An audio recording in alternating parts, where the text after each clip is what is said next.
Hey guys, today I'll show you a horror thriller TV series named Constantine, Part 3. Spoilers ahead, watch out and take care. The drama picks up where it left in last part. As the contorting demon began to slowly close in on John, Marie climbed out of the sewer, handed the baby to Hugo, and told everyone to leave quickly. As she climbed out, Chaz couldn't see John and asked Marie where he was. Marie replied she was so sorry she left. Chaz didn't understand what she meant. At that moment, the contorting demon lunged at John, sinking its teeth into his thigh. John struck it several times, ignoring the pain, then once again grabbed the Pazuzu amulet, chanting a spell to summon demonic possession. The demon sensed something, and as John opened his blood-red eyes, the two locked gazes. Feeling the presence of a kindred spirit, the demon roared and retreated, leaving John alive. As the demon left, Manny suddenly appeared and scolded John that he couldn't claim God's blessings while also seeking the protection of demons. John, overwhelmed with guilt, couldn't respond. Manny continued, saying he had fallen so far, completely lost his faith, and now he had let a demon take over his body. Weakly, John replied, but it worked and healed his injuries.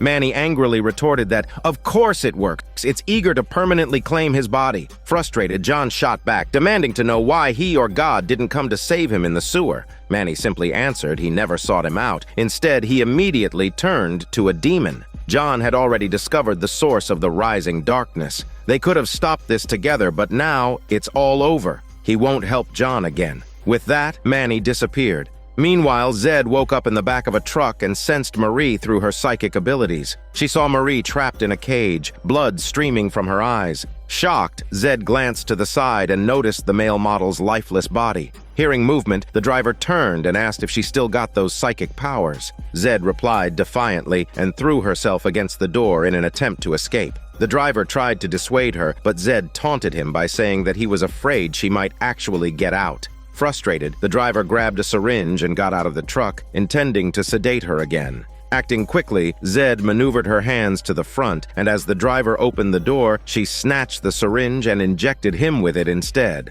Back in the sewer, Chaz found John and helped him climb out. John explained everything that had happened, and Chaz didn't blame Marie. When Chaz asked how he had survived, John explained he lowered his defenses and let Pazuzu possess him. It's still holding off the attack for now, but in 2 or 3 days, it'll take over completely. Chaz stopped him and asked if he couldn't exorcise it. John replied he would have to do what Marie did, kill him. Chaz hesitated, saying he couldn't do it. John reassured him it's fine since he had dealt with demons often enough. Hell itself can't be much worse. Reluctantly, Chaz asked what the next step was. John said they would exorcise the demon. At that moment, Pazuzu's possession began to accelerate, and John started to lose control. Chaz stepped forward, trying to awaken John's consciousness and urging him to fight it off. Struggling, John writhed in pain, but Pazuzu took full control, declaring he would never banish it. It shoved Chaz to the ground and took off running in John's body. Not long after, Chaz contacted Zed and told her about John's situation. Realizing that John needed help, Zed crouched behind a car to avoid detection and promised Chaz she would catch the nearest flight to join them. Meanwhile, John regained consciousness, surrounded by corpses with police already closing in. It was clear this was Pazuzu's doing, trying to get John captured and prevent him from performing the exorcism. Before long, John was approached by representatives from the British consulate who wanted to discuss the details of the case. However, John couldn't wait and demanded to be released immediately. His urgency terrified the consulate staff, and security guards burst in to take him away by force. At this point, Chaz had already met up with Zed. She asked for details about John's condition. Chaz explained that if Pazuzu fully took over, John's soul would descend into hell while Pazuzu would be resurrected, remaining in the human world to wreak havoc. Zed assured him that it wouldn't get to that point. John would have to be killed first to prevent Pazuzu's revival. In the meantime, Zed proposed seeking out Marie, arguing that she should take responsibility for the mess she caused. Meanwhile, John casually picked up someone else's clothes to disguise himself and approached a prison fixer to gather information. The man, Julio, yelled for John to follow him. Along the way, someone deliberately bumped into John. He asked Julio about the people's motives, and Julio explained they're with the Holy Death Syndicate, the gang whose members he killed outside. They practically run the prison, and now they're out for revenge. John dismissed this and asked if he had a light. He then turned and noticed Julio had transformed into Manny. Surprised, John asked if he weren't helping him anymore. The two began talking again. Manny admitted that heaven can indeed oversee the mortal world, but powerful entities can shield themselves. The demon Lamashtu isn't the cult of the wicked's only ally. There are other forces at play, and they need to keep investigating. John replied that he was dying and Manny needed to find someone else. Manny remained vague, saying his choices now were critical. For the future of the mortal world, he hoped John would find what he needed. Frustrated, John asked what if he didn't know what he needed. Manny vanished once again. Julio, overhearing John, turned back and asked what he was looking for. John replied he wanted to find a church here. Julio was stunned before telling John to follow him. Meanwhile, Chaz and Zed found Marie and tried to convince her to help John. When she learned that John had summoned a demon, she dismissed him as the same as ever, willing to do anything to survive. Marie argued that the church had been working against the rising darkness for years, and John was just a minor figure. Zed cut her off, saying John can see angels. Marie froze, taken aback. Zed asked if she didn't expect an angel would seek him out. While they spent their days praying and hoping heaven would listen, it reached out to someone she looked down on, John. Even heaven sees his worth, but she wants to abandon him and let him die. Chaz chimed in, saying Marie needed to help them find John. Marie was left speechless, struggling to process their words. At the British consulate, a man reassured his contact that with the money they provided, John won't be leaving prison anytime soon. The contact replied he needed to witness the power of the cult of the wicked for himself. The consulate man suddenly felt uneasy as the other stared directly at him. Then the cultist grabbed him and knocked him down, clearly uninterested in paying. Meanwhile, John was brought to the church, but it was in ruins. Soon after, members of the Holy Death Syndicate arrived, clearly double-crossed by Julio. A fight broke out. 3 burly men confronted John, swearing that he would not leave here alive. John warned them not to mess with him. As he spoke, Pazuzu's power activated just in time. John pleaded with them to leave, saying he could no longer suppress the demon within him. They didn't listen, pulling out knives to attack. John finally stopped resisting, allowing Pazuzu to awaken. The men didn't stand a chance. Chicken screams echoed as diabetic blood seeped through the door cracks. When John regained consciousness, he found himself back in the prison courtyard, with everyone else keeping their distance. He glanced at the demonic sigil on his hand and asked where Julio was. The crowd parted, revealing Julio. John grabbed him, and Julio begged for mercy, confessing that the Holy Death Syndicate ruled the prison. John released him, then shouted to the crowd to get out of here. The crowd obeyed without question. Once the courtyard cleared, John demanded Julio explain what happened the night before. Terrified, Julio admitted John had killed all 3 Holy Death Syndicate members. He had a demon inside him. John, unfazed, said he needed to find a way out. There's nothing he can accomplish in this prison. At that moment, Marie reappeared through a spell, startling Julio into fleeing for his shitty life. John waved him off, and Julio couldn't leave fast enough. Left alone, John and Marie talked, though no concrete plans were made. Marie was there to check whether John was truly possessed and to discuss contingency plans if the exorcism failed. John remarked that it would be his time to atone if it came to that. Marie replied if that happened, she would pray for him before vanishing again. Meanwhile, Chaz and Zed used Marie's guidance to locate the prison. Chaz remarked that John had probably prepared for this scenario, but they needed to figure out how to get all this stuff inside. They had an arsenal, a recording of exorcisms in 50 languages, an enchanted dagger capable of killing Pazuzu, and more. Curious, Zed asked, why not just use the dagger directly? Chaz explained, it needs to pierce the heart to work. It's the last resort. With the plan in place, they had to figure out how to enter the prison. Zed disguised herself as a prostitute to infiltrate, while Chaz punched a guard in the face, earning himself a beating and an arrest. Zed turned to look at him, feeling a bit sorry for his predicament. By now, John had gained a reputation as the Demon King.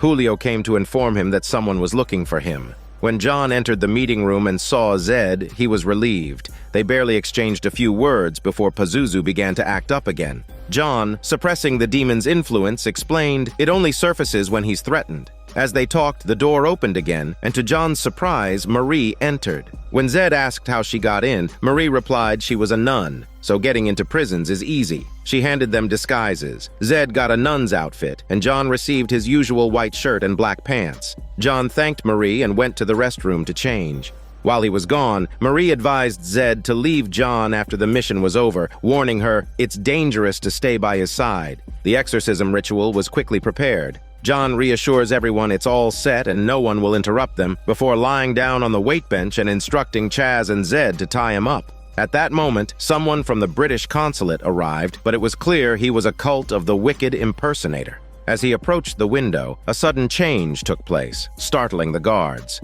The exorcism ritual, led by Marie, began with recordings of incantations and the sprinkling of holy tap water. Marie's blessings worked on Zed and Chaz, but when she sprinkled John, there was no reaction. Marie was confused, believing that the holy water should have an effect. Before they could discuss further, the door guard was sent flying, followed by members of the cult of the wicked entering the room. The intruder was surprisingly polite and refrained from killing anyone. When questioned, the man introduced himself as the serpent from Eden, the root of all earthly temptations. John continued to press him for the reason he was working for the cult of the wicked. The serpent replied, because their goals align. Demons will once again rule humanity, and as for him, there's no longer a need to kill him. Soon, they'll be allies, not enemies. John turned to Marie, shouting for her to kill him now. Hesitating, Marie picked up the enchanted dagger. Chaz rushed in and knocked the serpent down, but Marie suddenly attacked, striking the serpent, causing the dagger to disappear.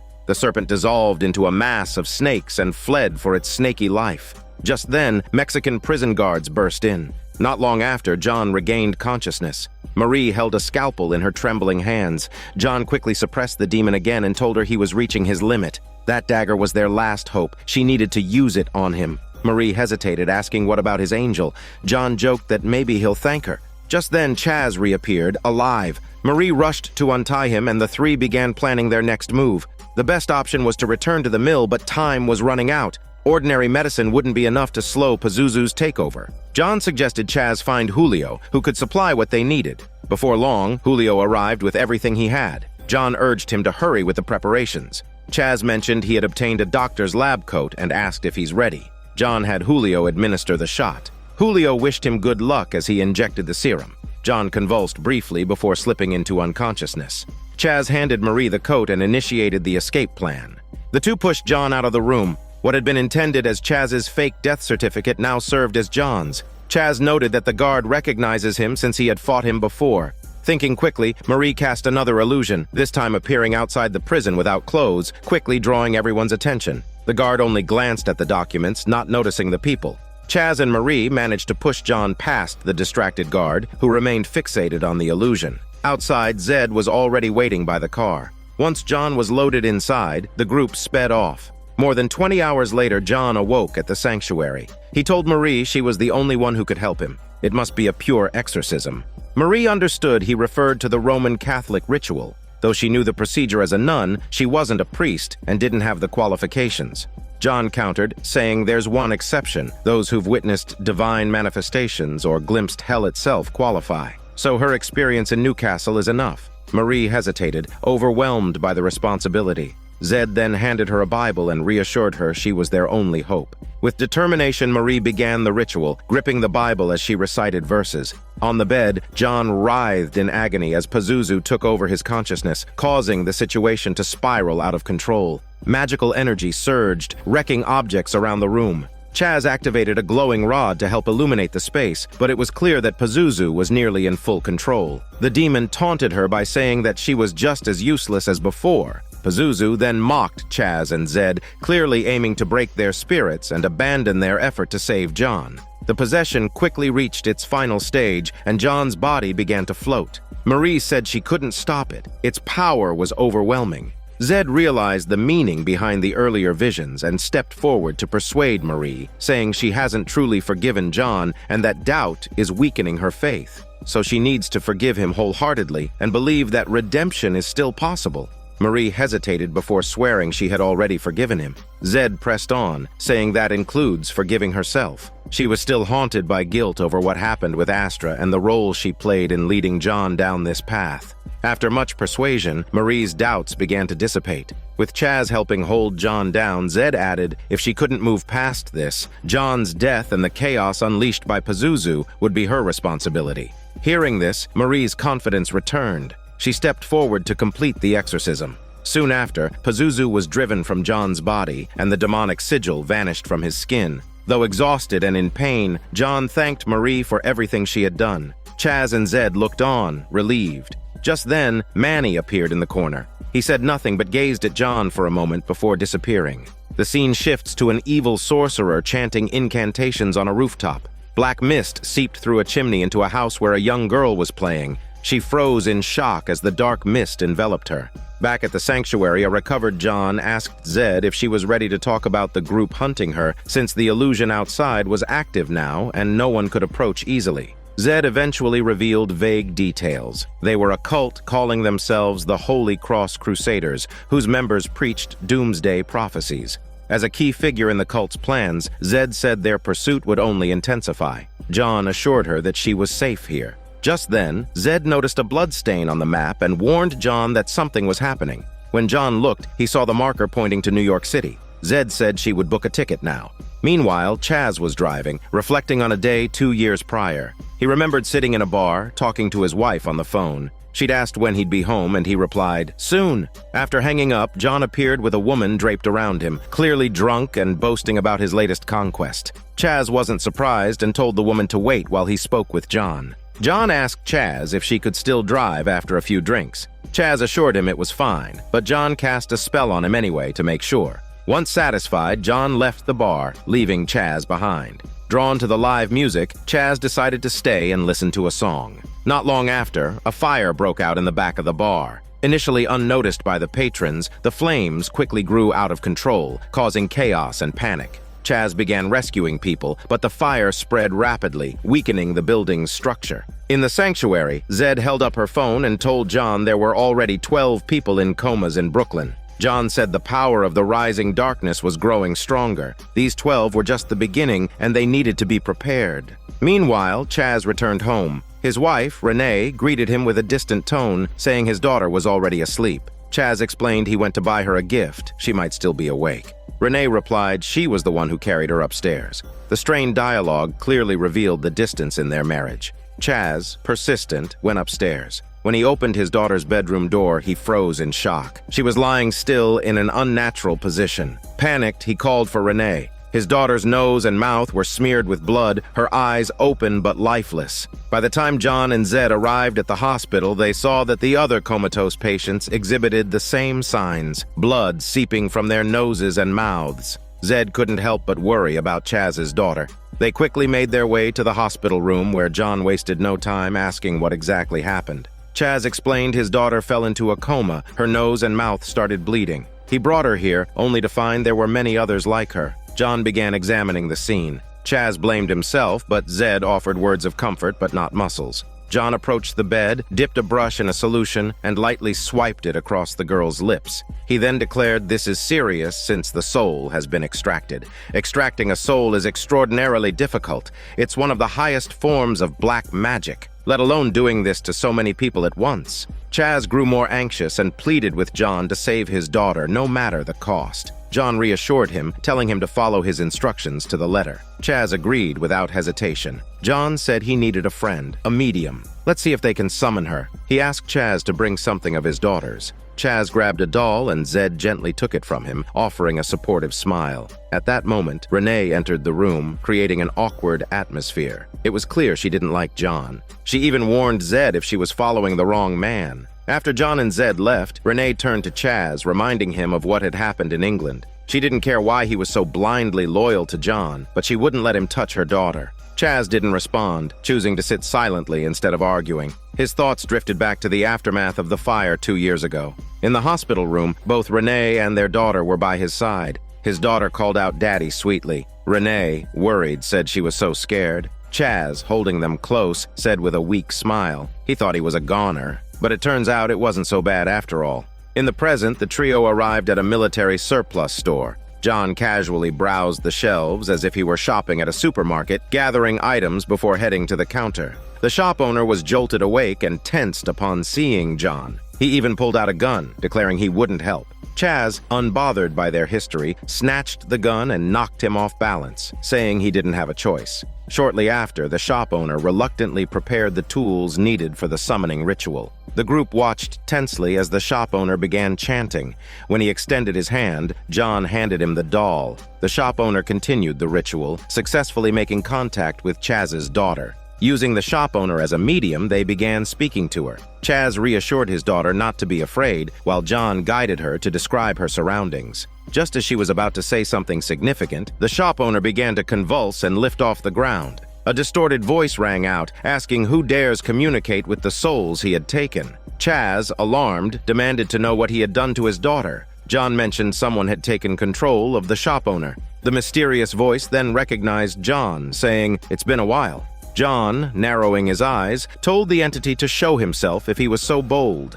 The entity ignored the provocation, stating he didn't have time to waste with him. Though John attempted to question further, the voice stopped responding. Instead, it cast a spell, setting the shop owner ablaze. Not long after, the group was still in shock. John remarked that the entity is incredibly powerful. He can cast spells using others' bodies. He completely burned the shop owner to ashes. Chaz, visibly frustrated, muttered under his breath as John jotted down the spell used to burn the shop owner. John explained this might lead them to whoever cast it. Zed suggested using her clairvoyance to test the spell. As soon as she connected, she found herself in a space filled with bottles and jars, resembling an alchemy lab. John asked what she saw. Zed hesitated before responding that it could be a laboratory or someplace else. She also saw part of an old train car. John urged her to focus on the details. Zed turned and saw the words of a train station. Chaz asked if she saw anyone, but Zed shook her head. Before they could process her vision, someone appeared out of nowhere, slashing at Zed with a blade, forcing her to retreat in shock. John rushed to her side, noticing she was injured.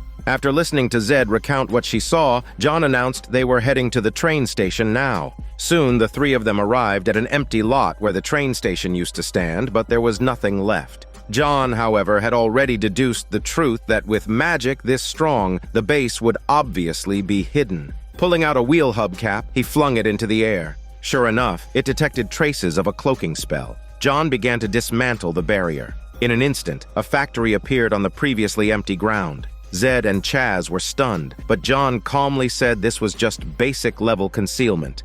Inside the factory, it became clear that everything had been deliberately staged. A conversation began, and when the hooded figure revealed their face, John recognized the old man. It was Felix, the most skilled dark magic apprentice of his generation. Felix smirked and remarked that many of John's achievements came from him. John ignored the bait and replied coldly that he didn't chat with servants. He asked for a talk with his master. Felix laughed mockingly, saying everything he saw here was his work. He had spent his whole life serving others. Now, it's his turn. Zed shifted uncomfortably and warned John that Felix might be telling the truth. John, however, dismissed the idea. Felix, unfazed by the skepticism, continued to say he discovered soul-capturing magic on his own, and those souls would make him even stronger. Enraged, Chaz shouted that the soul includes his daughter and charged toward Felix before anyone could stop him. Felix raised a hand and froze Chaz's heavy muscles in midair, subjecting him to intense pain.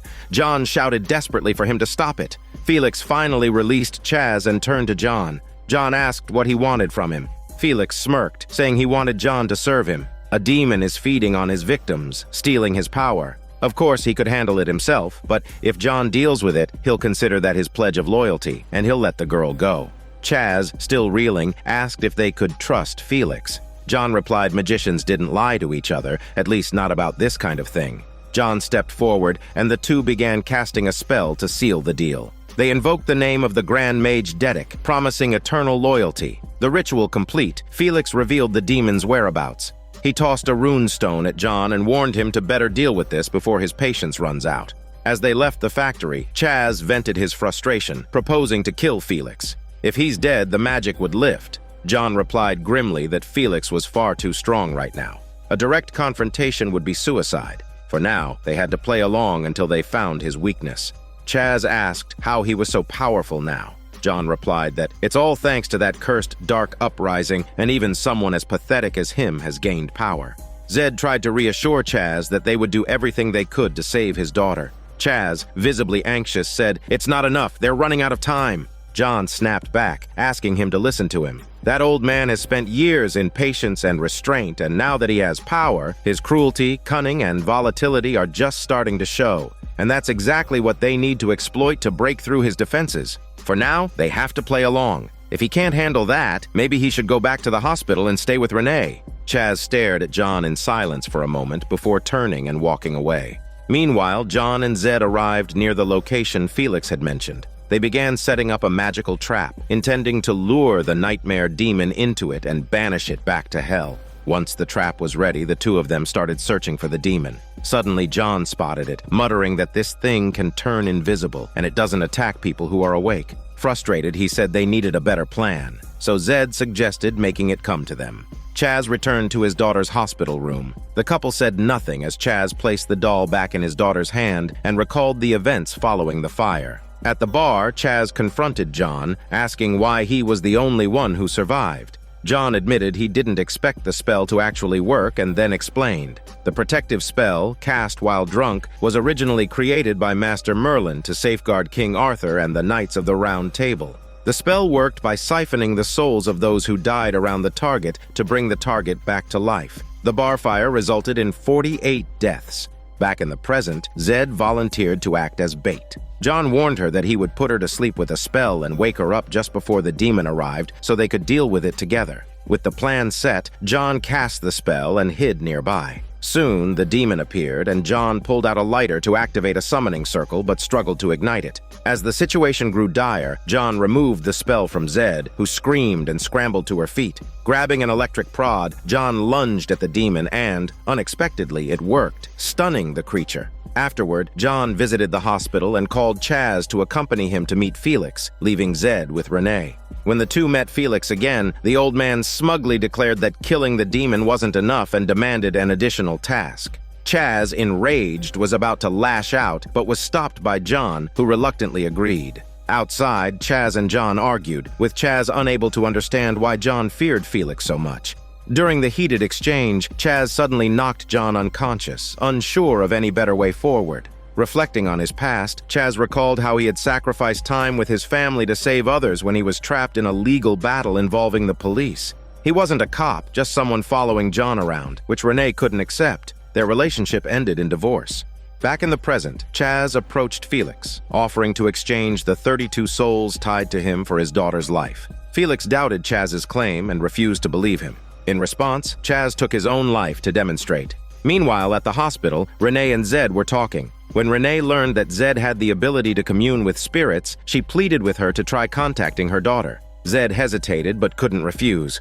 Holding the girl's hand, Zed successfully connected to her spirit. However, before mother and daughter could say a word, Zed suddenly clutched her head in pain. Panicked, Renee called for a doctor. When the doctor rushed in, he accidentally knocked over his bag, revealing a piece of paper with the address of a factory. Renee stared at it, her mind racing with possibilities. Chaz, now resurrected, startled Felix, who finally believed his claim. Outside, John regained consciousness in a taxi. It was already dark, and he rushed out of the car. In the factory, Felix laid out his terms. Chaz had to give him 31 of souls, plus his own, and he would let his daughter go. He promised he would never harm her again. Without hesitation, Chaz agreed. John burst in, trying to stop him from making such a reckless deal. Felix, however, wouldn't take no for an answer. He grabbed Chaz and began the ritual. At that moment, Chaz revealed a magical rope he had smuggled in, binding both himself and Felix together. Caught off guard, Felix could only watch as Chaz pulled out a stolen grenade and declared they would die together today. Chaz told John to stay back. Just then, Renee arrived, wanting to say something, but John yanked her away as the grenade detonated. Felix never anticipated Chaz would go to such lengths. Thanks to the enchanted rope John had provided, the explosion had an amplified effect. When the dust settled, Renee angrily accused John of getting Chaz killed, refusing to believe his assurances that Chaz wasn't actually dead. Shortly after, Renee calmed down. The police and firefighters arrived on the scene. At that moment, Renee realized that Chaz could come back to life and that his actions had saved many people, including her daughter. John apologized, admitting it was his fault for dragging Chaz into this. Renee said nothing and walked away. John reflected on how Chaz had once been unwilling to live burdened by 47 souls, but that John couldn't lift the spell. Instead, he persuaded Chaz that since things were already this way, he might as well join John in helping others. Of course, John assured him it was entirely fine if he didn't want to. Chaz didn't take long to make his decision. The next day, Chaz returned home alive. Renee's attitude toward him had changed significantly. After all, she had witnessed his selfless actions firsthand. Chaz took the photo album and went upstairs to talk to his daughter. At the hospital, John stayed by Zed's side. As she regained consciousness, John explained the dangers of exposing one's soul to the spiritual realm. It takes years of training to do something like that. He asked why she would act so recklessly. Zed replied that she couldn't stand watching a worried mother and a trapped daughter suffer. John sighed and warned her not to do something foolish like that again. Zed nodded, saying she would listen to him. As she turned over, visibly exhausted, she added that John's mother wanted her to tell him that she doesn't blame him. John froze in shock. When he came back to his senses, he quickly asked if she really saw his mother. But by then, Zed had already fallen asleep. The scene shifts to voices that could be heard from a crypt in a church graveyard, where 2 men and 2 women were chatting. Their topic was a legend about a method from a book that could supposedly transport people into a virtual world. Curiosity got the better of them, and the 4 decided to test it out. After reciting the final line of the incantation, they were indeed transported to a strange, unfamiliar place. The leader of the group, Adam, was thrilled that the legend was real. However, the woman, Lily, was terrified and called out to Adam. Another member of the group, still in shock, looked around the unfamiliar surroundings. The blonde woman, Miranda, still curious, asked if anyone was here. The 4 began exploring the area. Adam picked up a vase, marveling at how real it felt to the touch.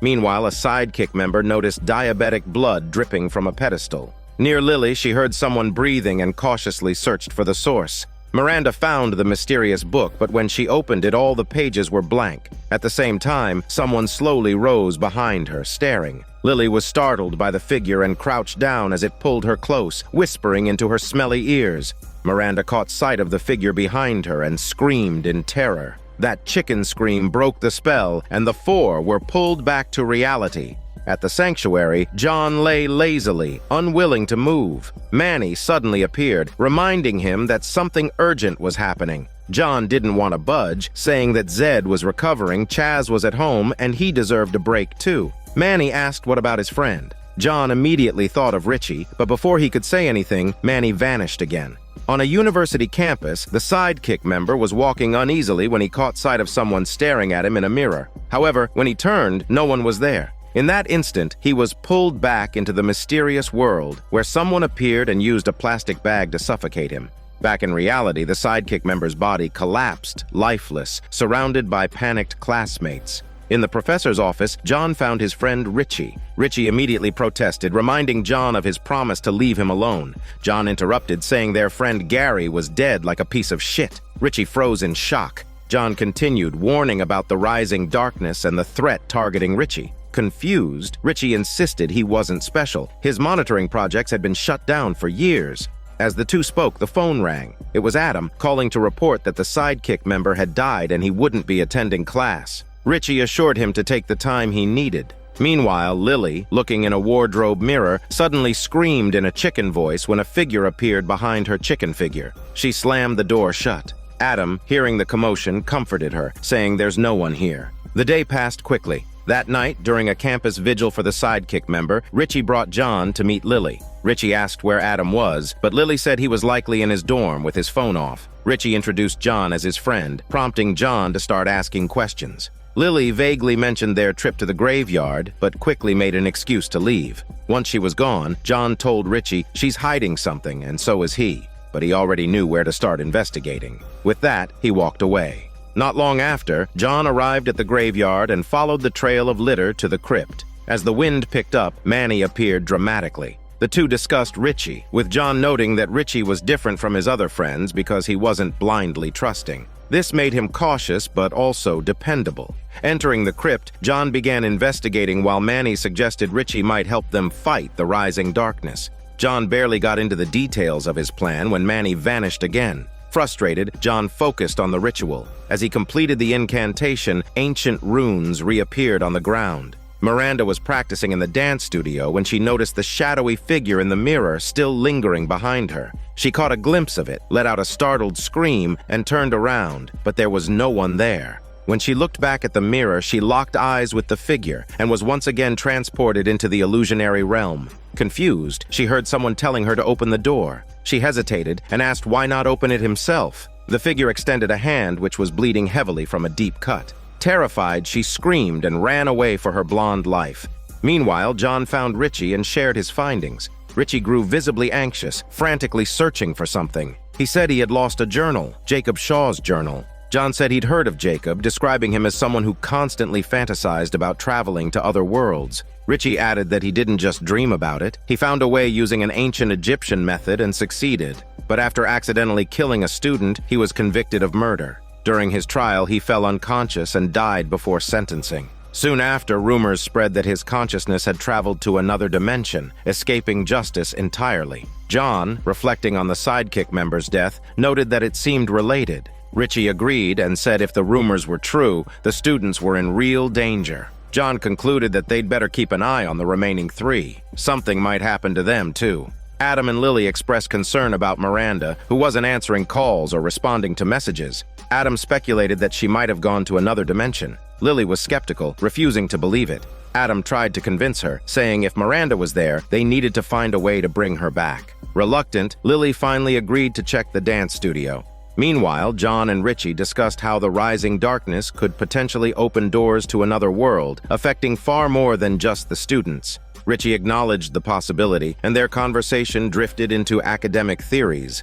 Adam returned to the crypt and recited the incantation once again, re-entering the other world. As soon as he arrived, he saw Miranda, who was extinguishing a match. He noticed a stab wound on her abdomen, and she said he's after her. They need to hide. Before Adam could apologize for putting her in danger, he was interrupted by the sound of approaching footsteps. At the same time, Lily entered the dance studio and screamed at the sight of Miranda lying there, severely injured and unconscious. When John and Richie arrived, they found Adam barely conscious, his soul already slipping into another dimension. The two trapped individuals were soon found, and Adam recognized Jacob as their captor. Miranda asked what he wanted. Jacob just swung his knife, saying this was the answer. John and Richie, watching from the real world, saw Adam's arm get injured and were horrified. John tried to act quickly to save him, but was too late. Jacob had already slit Adam's throat, leaving him bleeding profusely. Richie stumbled backward in terror while John attempted to do something to help. The next day, Miranda's death was discovered, and the campus was put on lockdown. Richie was racked with guilt, blaming himself for the students' deaths. John tried to reassure him, saying they brought this upon themselves, but Richie refused to see it that way. Meanwhile, Lily was packing her belongings, seemingly planning to leave the school. Someone knocked on her door and she cautiously looked through the peephole. Recognizing the visitor, she quickly opened the door and asked the professor if he had seen Adam. Richie hesitated, unsure of what to say. Seeing his expression, Lily soon realized the truth and said she told him not to go back to that house. Richie asked what house in confusion.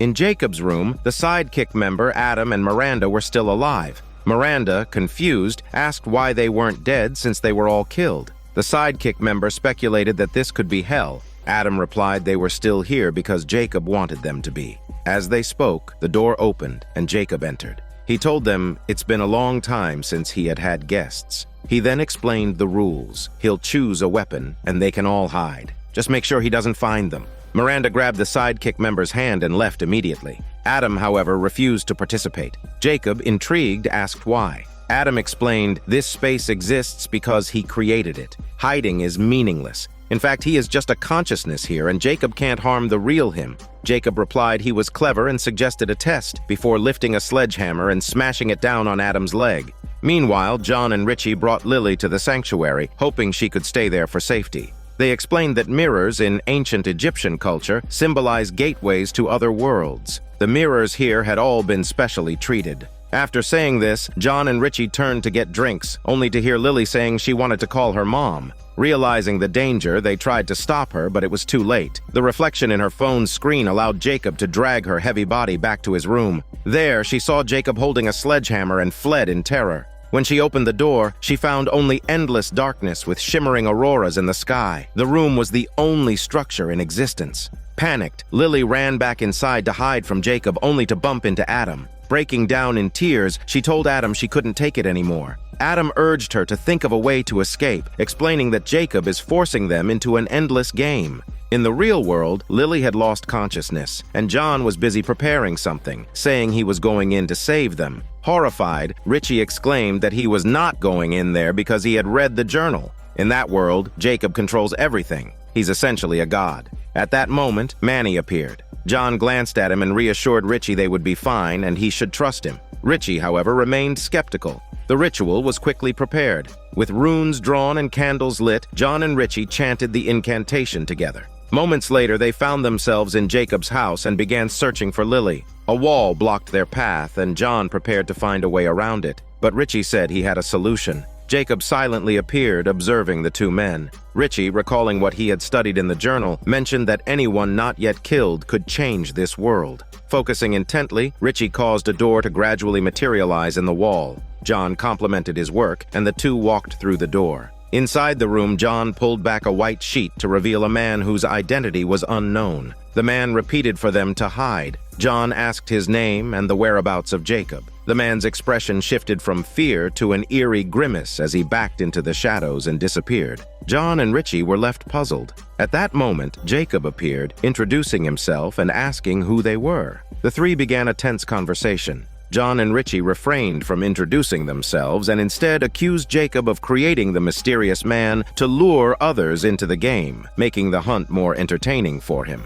Jacob defended himself, claiming the students had trespassed on his territory and that killing them was their punishment. Richie, unrelenting, retorted that he was so twisted that he took pleasure in killing for fun. As Richie was speaking, Jacob suddenly made his move. Richie was the first to be injured, followed quickly by John, and both were soon subdued. Staying calm, John reminded Richie that Jacob still didn't have complete control and urged him to focus on fighting back. With John's encouragement, Richie got back on his feet. Jacob, who had never faced opposition before, watched with interest and made no attempt to stop him. Richie looked out at the auroras and said he had forgotten something important: sunlight. With a wave of his hand, the sun rose, dispersing the darkness. Jacob, clearly panicked, tried to maintain control. Richie continued, saying he wasted his talents, hiding in this dark room and making a game of murder his greatest accomplishment. He had neglected the entire undeveloped world beyond, and now he was growing weaker, and his time was over. Jacob, shouting that this was his world he had created, struggled to fight back but found himself powerless. As Richie had said, Jacob's mind was utterly depleted from a life focused solely on killing. With ease, Richie erased Jacob's existence. As Jacob disappeared, the house he had created also began to crumble. Instinctively, John and Richie escaped the collapsing structure. As they stood in the new world, marveling at its vastness, John suddenly remembered they hadn't saved everyone yet. They rushed back into the house. There he found Lily and the others. He explained that Jacob's world was collapsing and urged them to leave. Lily stepped out of the house, but Adam and the others found themselves unable to follow. They were still tied to Jacob's world and couldn't enter the new one. Adam shut the door, stopping Lily from risking herself further. John forcibly pulled the distraught Lily away. Soon, the house completely vanished, and the souls of the three students were finally freed. Richie then returned Lily to the real world, where she broke down in tears. In the new world, Richie expressed his desire to stay, but John urged him not to. Richie admitted that he was afraid of facing the rising darkness. He saw this new, imagined world as an escape, a place where he could create his own safe haven, a choice he believed to be the best for himself. John, however, was suddenly pulled out of the world and returned to reality. Watching Richie still sitting in contemplation, John's emotions were in turmoil. He didn't know what choice his old friend would make. For John, it was equally painful. Staying in the new world might save Richie's life, but the rising darkness could still cost them both everything. In the end, Richie chose reality. The soul-bound new world disappeared entirely, leaving John both relieved and saddened. Sometime later, Richie stood once again at the lectern in the university. Religious studies was an unpopular field, and he looked at the old recordings of his lectures, setting them aside. Richie now felt a new sense of purpose: to teach every class with sincerity and ensure that his few remaining students understood their limits, preventing them from going astray. This was the most he could do in the fight against the rising darkness. At the sanctuary, John sat alone, drinking. In the mirror that recorded the past, the late Gary appeared, restlessly waiting for him. That day, John had almost lost Richie, too.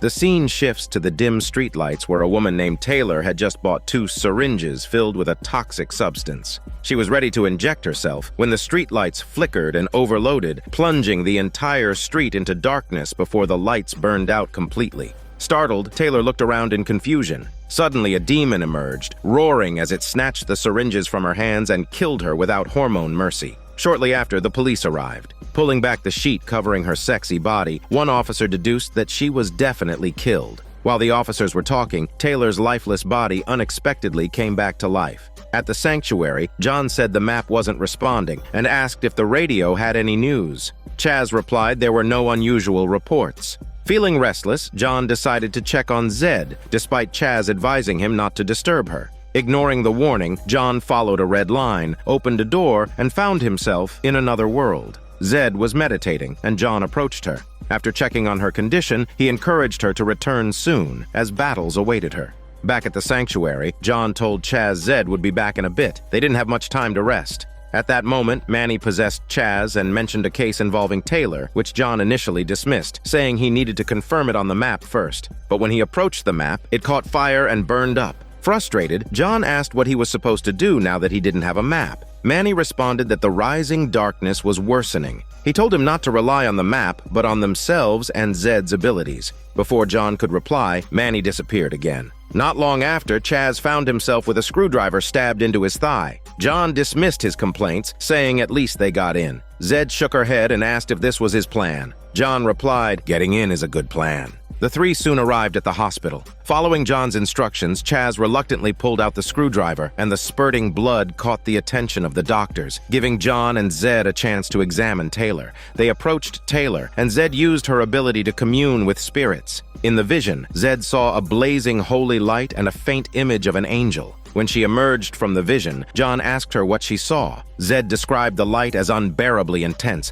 blinding anyone who looked directly at it. Suddenly, Taylor's heartbeat became erratic, and the monitor's alarm went off. Doctors rushed in to attempt resuscitation, but to no avail. At the same time, Zed experienced what looked like a seizure, convulsing violently. John called for the doctors while Chaz hurriedly got out of bed to help, but neither of them knew what was happening. After a while, Chaz asked John how Zed was doing. John replied she was fine. It must have been triggered by the spiritual connection. What she saw was extraordinary. Manny appeared and said he needed to go to the morgue. There's something off about Taylor's body and that black vein they saw. Chaz got dressed and the 2 headed to the morgue. While waiting, a man with half his face disfigured appeared. The nurse said he had a terrible temper and was rude to the staff. Finally, the 2 arrived at the morgue. John told Chaz to close his eyes and began chanting. A bright light filled the room, revealing Taylor's body, now entirely black. Chaz squinted against the brightness, and John ended the spell, explaining the normal corpses or people would still retain a white or pale color. Taylor is all black, which means there's no life force left at all. Chaz asked if this was the work of a demon. John replied that what's inside her was some kind of dark matter, not a typical demon. He instructed Chaz to go to the mill and check Liv's father's research records for any related clues, while he stayed behind to investigate further at the hospital.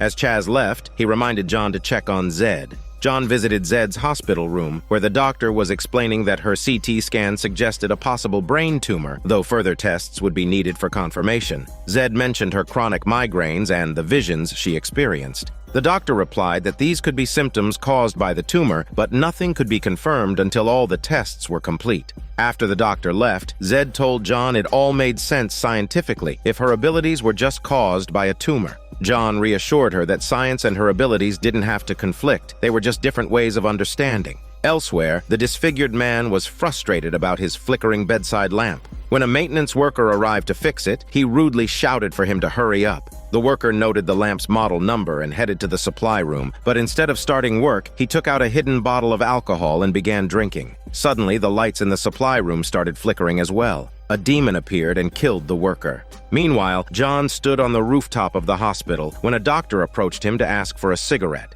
As John handed one over, Manny appeared, grabbed the cigarette and threw it away, scolding him that smoking was bad for him. Annoyed, John grabbed Manny and shouted at him to do something for Zed. Manny repeated that he couldn't. John grew frustrated, yelling that she was dying and he had been pushing her into missions. Manny simply replied, "There's nothing he could do." The argument between them escalated until John suddenly pulled out a mysterious item and smashed it. Manny was caught off guard and fell unconscious. Shortly after, John carved runes onto Manny's chest and cast a spell. When Manny woke up, he felt something was wrong and demanded to know what John had done. John explained this is air from the depths of hell, acquired from a siren. He had cast a binding spell. Manny wasn't concerned about the spell itself, but asked why use it on him. John replied he was taking control where he could. Since Zed can't help him, Manny has to stay in this human body and work with him until the spell wears off. Manny tried to convince John to reverse the spell, warning that it would sever his connection to heaven and cut off access to vital celestial information. Even worse, the angel's powers will be lost. John, however, dismissed Manny's concerns. Before Manny could argue further, the lights started flickering again, signaling the return of the dark matter. John and Manny quickly followed the signs. They soon arrived downstairs where Manny caught sight of his reflection in a mirror. He still looked like the human doctor. John pulled Manny along and used an ID card to unlock the supply room where they found the maintenance worker's body, now mangled. John reminded Manny that he now had a physical form and needed to avoid doing anything suspicious. As John examined the body, Manny grew visibly uncomfortable. Manny admitted that while he'd seen many horrors, he'd never smelled them before. As he spoke, he stepped aside and vomited. Kneeling down, John opened the worker's chest and found a dark heart. Manny confirmed this was the doing of a black diamond, which is a calcified form of pure evil and made up of dark matter. Manny explained the legend. An evil sorcerer had stolen power from hell, wreaking havoc on earth. God sent divine light to punish him, and the angels condensed his dark power into a single black diamond. The archangel destroyed the diamond with a sword, scattering its fragments across the world. Each time a fragment appeared, it brought death. John said now they had found the source of the problem. Leaving the supply room, John instructed Manny to use his human guise to investigate hospital records and see if the maintenance worker had any unique traits. Manny grumbled, missing his wings. Later, John returned to the sanctuary where Chaz asked about Zed's condition. Reluctantly, John revealed her brain tumor diagnosis. Chaz was stunned, saying she shouldn't face it alone. John, however, stressed that resolving the current problems took priority. He then showed Chaz a piece of the black diamond. Meanwhile, Manny struggled with computers and had to ask a kind nurse for help printing documents. It seemed the nurse had a close connection with the doctor Manny was impersonating. The disfigured man, still agitated, was shouting again. Puzzled, Manny asked what his deal was. Soon after, the nurse led Manny into a storage room and unexpectedly kissed him. Manny, clearly flustered, muttered that he had never experienced this before. During Manny's outburst, John told Chaz the black diamond was a legendary artifact. He unlocked the secure box with a passcode, revealing the carefully protected black diamond fragment.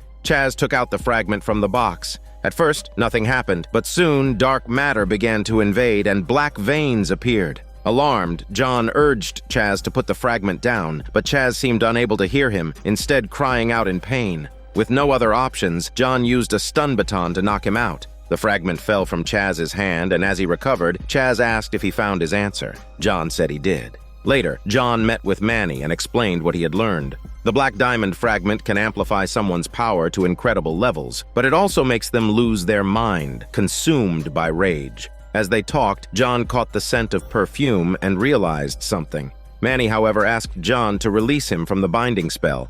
John refused, saying, "It's not time yet." He told him not to feel guilty since humans indulge all the time. Moving on to the investigation, they discovered through hospital records that both Taylor and the maintenance worker had severe addiction problems. Taylor with drugs and the worker with alcohol. Manny, perplexed, said he didn't understand why humans waste their second chances like this. John replied maybe the killer felt the same way and asked if he noticed anyone acting particularly angry. Manny mentioned the disfigured man, saying the nurse told him he was once a heavy drinker. In a drunken stupor, he smoked a cigarette and accidentally started a fire that destroyed his house, killing his wife and children. He survived, but now hates everyone. John told Manny to go check on Zed while he would handle the disfigured man. Manny hesitated and said Zed might not be doing well. John said nothing and left. Manny visited Zed in her hospital room. To everyone else, he still looked like a doctor, and another physician didn't seem suspicious. Manny tried to persuade Zed to undergo the tumor surgery, explaining that it wasn't as difficult as she feared. But Zed hesitated, afraid of losing the clairvoyance she once despised but now found invaluable.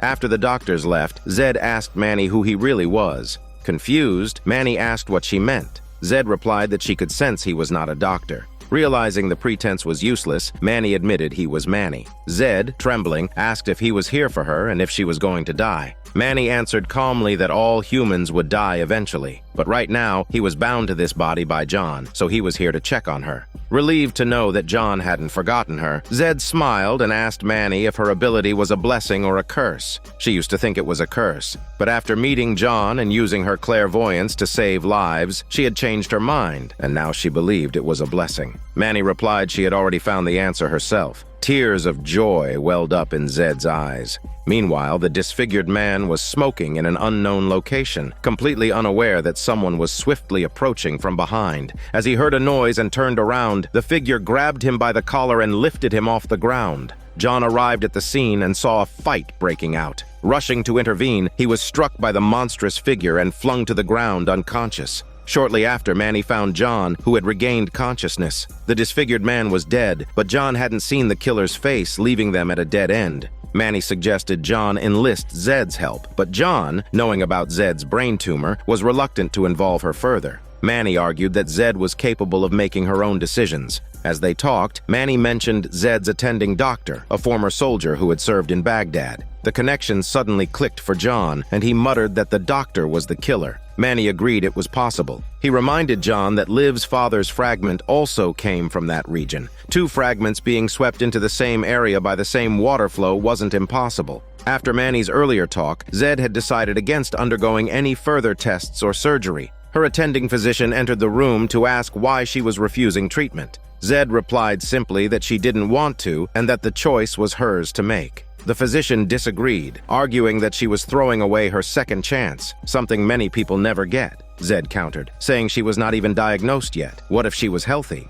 The physician's tone grew stern, his frustration evident. At that moment, John and Manny entered the room.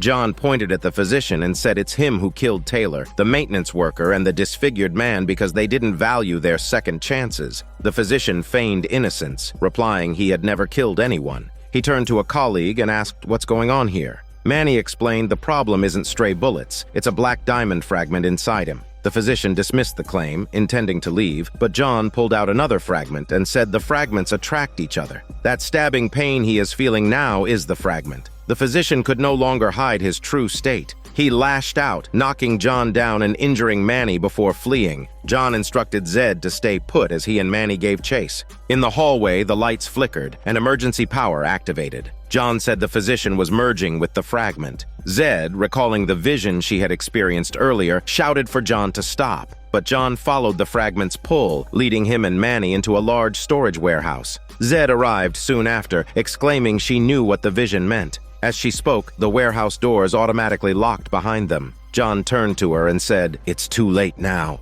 A goose roar echoed through the warehouse as the physician appeared, fully transformed. John hurried toward the sound, warning, if he was fully consumed by the black diamond, they were in serious trouble. Manny suggested giving him a chance to turn back, but John disagreed, saying it's too late for that. The three pursued the physician into a dead-end corridor. Zed took the opportunity to explain her vision to John, referencing the angel she had seen. John realized what she meant, grabbed Manny and began undoing the binding spell. Manny, confused, asked if he could undo this the whole time. John nodded, removing the spell, and the doctor returned to his normal form, only to faint in shock at the sight before him. The physician, now fully transformed, attacked. Zed tried to use the black diamond fragment against him, but he knocked it away and struck her down. As the physician moved in for another blow, Manny appeared under a holy light, stopping the physician in his tracks. Stunned by the angelic presence, the physician froze as Zed said this was what she saw in the vision. John said it's the only way to counter the dark matter.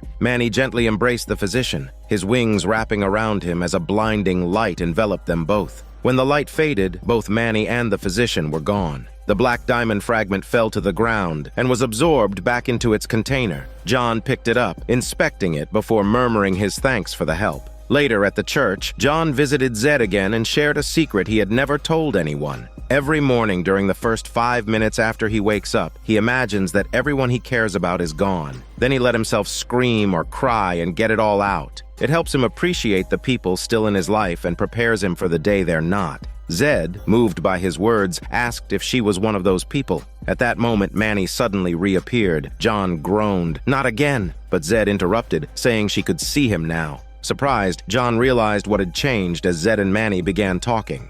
The scene shifts to a runaway girl who was surrounded by 3 women in a park. After learning that she had fought with her mom, the women took turns persuading her, telling her that true freedom only comes after marriage. The 3 women revealed they were all married to the same man. The girl, curious about marriage, agreed to go with them. Not far away, a man was watching the scene. A police car pulled up and the officer approached, asking why the man was parked so late at night in that spot. The man claimed his Tesla had broken down, likely due to a dead battery. The officer offered to give him a jump start, but as the officer reached for his tools, the man silently approached him and killed him. Later, Officer Jim met with John, with Zed also present. The murdered officer had been Jim's colleague, and the corpse in the photos had already turned into a mummified state. Jim explained that his late colleague had been investigating the disappearance of 3 girls, and something about a blood moon had been mentioned. John said the blood moon would appear tonight, and they should start by examining the body. The 3 quickly arrived at the cemetery where John began working alone while Jim and Zed discussed their current situations.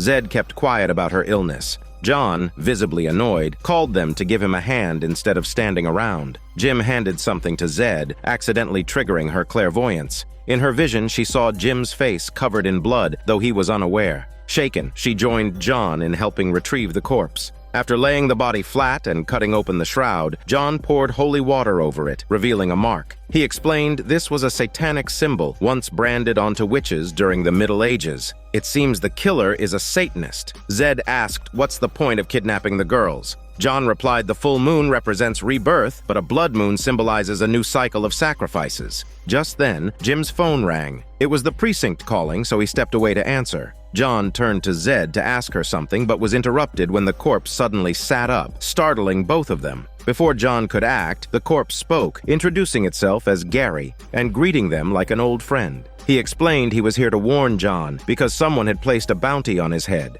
Meanwhile, Papa Midnight had also learned of the bounty and planned to claim it himself. Elsewhere, the runaway girl woke up in an unfamiliar room, the eerie decor scaring her. The 3 women reappeared and began chatting with her, learning her name was Vesta. Gradually, they shifted her focus away from her fear. John, Zed, and Jim later visited a home where a woman's daughter had gone missing. The woman invited them inside to talk. Zed, holding a stuffed toy belonging to the missing girl, tried to trigger her clairvoyance but failed. Zed asked John if he was just going to ignore Gary's warning. John replied that fate can be influenced, but some things are already written. Changing the subject, he asked Zed if there was something she's not telling him. Reluctantly, Zed admitted she had seen a vision of Officer Jim's death. At that moment, Jim walked into the room asking about their progress. Zed immediately left, visibly uneasy. Jim was confused by that. Outside, Zed encountered the homeowner who was searching for something. As the two exchanged a few words, Manny appeared unexpectedly. Zed was pleasantly surprised, and Manny reassured her not to overthink whether she should tell Jim about her vision. It seemed that Manny had undergone some changes since his last time staying on Earth.